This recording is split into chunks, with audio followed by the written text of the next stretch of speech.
assim, vamos começar explicando. A gente tem ouvido falar muito de aquecimento global, efeito estufa, os problemas que isso pode causar, algumas catástrofes naturais que estão acontecendo, sempre é a culpa do aquecimento global, o homem está destruindo a natureza e todo o resto. Mas para deixar um pouco claro, vamos falar um pouco, teoricamente, as duas palavras explicam mais ou menos o que é. Mas vamos explicar, em linhas gerais, o que é o aquecimento global.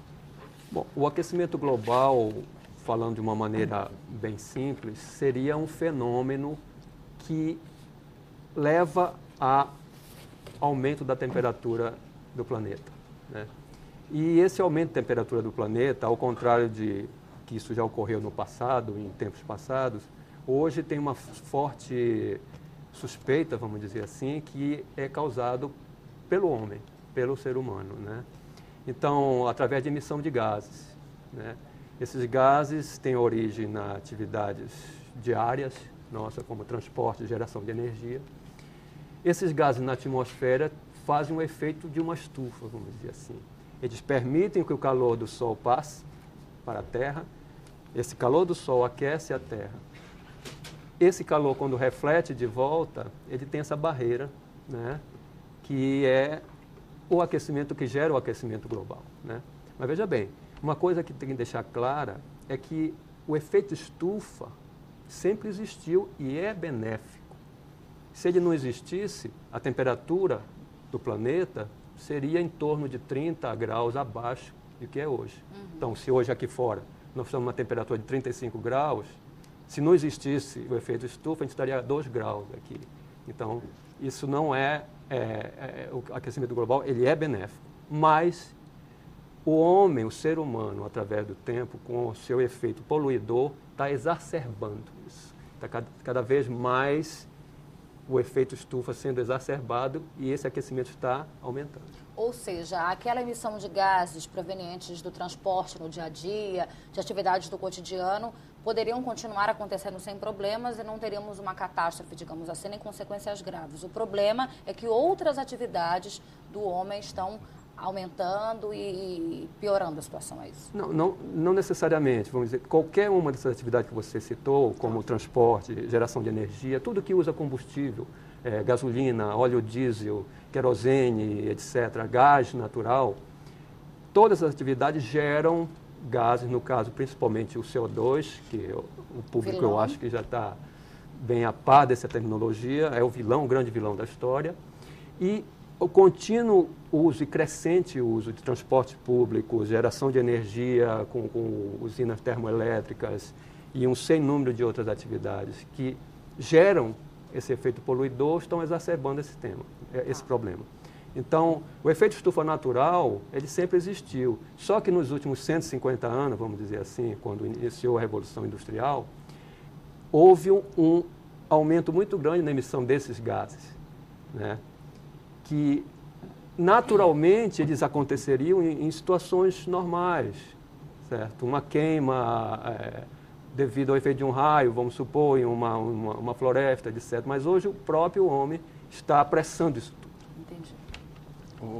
Moacir, eu queria fazer uma pergunta, até para desmistificar um pouco o que eu tenho visto sido colocado pela mídia mundial, que é o seguinte: quando acontece algo que é ruim para o planeta, né, se coloca que isso é a ação humana, é o homem, tá? E não o sistema, o capital que está interferindo sobre a natureza. Eu queria que você refletisse sobre isso. Realmente é o homem ou é o capital que provoca isso? Em que sentido você fala o capital? A indústria.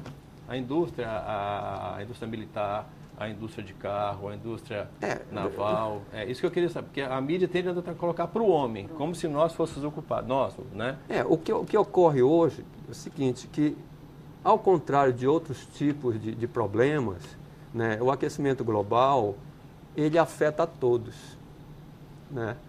É diferente de você ter uma poluição sonora, vamos dizer assim, uma festa no lado da sua casa, é um tipo de poluição, mas afeta você e mais 3, 4, 5 vizinhos, né? Mas o efeito poluidor, vamos dizer assim, que gera o aquecimento global, o uso exacerbado de carros movido a gasolina, geração de energia com termoelétricas, etc., não afeta localmente só o local onde ocorre aquilo, mas afeta o planeta como um todo. A indústria, no caso, você diz o capitalismo, vamos dizer assim, Exato. é que leva, né, evidentemente, a essa crescente uso de maneiras mais poluidoras, né, do que você teria de outra forma. Por exemplo, hoje, para você se deslocar de um local para outro, você utiliza um veículo, um carro. Exato. Certo? Às vezes, 2 quarteirões de casa. 2 quarteirões de casa. Né? Com esse carro, você está emitindo o CO2. Um carro por ano, né, vamos supor, um carro médio por ano, ele lança na atmosfera em torno de 4 toneladas de CO2. Né? Por falar nessa emissão, até que para o nosso público possa entender um pouco esse debate, que às vezes ele fica um pouco acadêmico, né?